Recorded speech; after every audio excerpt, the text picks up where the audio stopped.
Mastering determiners, correcting mixed determiner errors. Hello everyone, and welcome back to our English language learning series. Today, we're tackling a common stumbling block for English learners, correcting mixed determiner errors.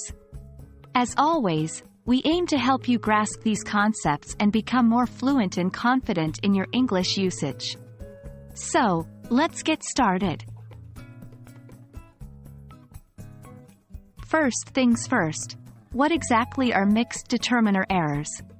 These occur when there is improper usage of determiners such as a, in, the, this, that, these, those, my, your, his, her, its, our, their, which, whose, etc., in a sentence. The determiner you choose must agree with the noun it is modifying in terms of quantity, proximity, definiteness, and ownership. Misusing these determiners can lead to confusion and misunderstandings. Let's see how we can fix these errors. The most common types of mixed determiner errors often involve 1. Using an incorrect determiner for countable or uncountable nouns. For example, using an with uncountable nouns or using much with countable nouns. 2. Confusing determiners of proximity. Misusing this and these for things close to the speaker, with that and those for things farther from the speaker. 3. Misuse of definite and indefinite articles.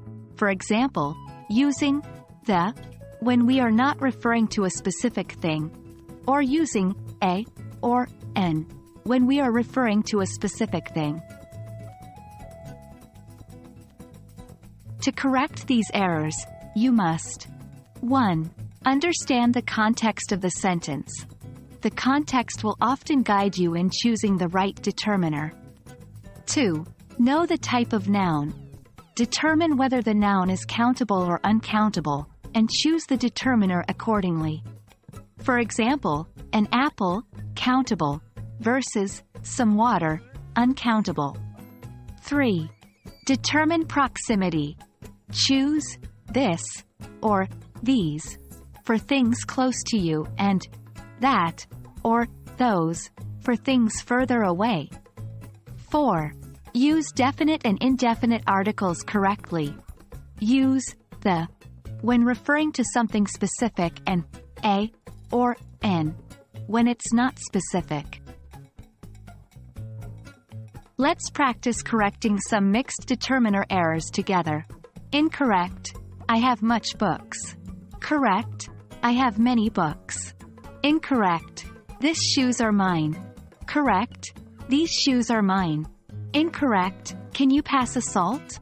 Correct. Can you pass the salt? Through these examples, you can see how choosing the correct determiner makes the sentence more coherent and meaningful. Thank you for joining us today in understanding and correcting mixed determiner errors in English. We hope that you find this video helpful and that it aids you in becoming more proficient and confident in English. Remember, practice is key. And the more you use these rules, the more naturally they will come to you. Until next time, happy learning!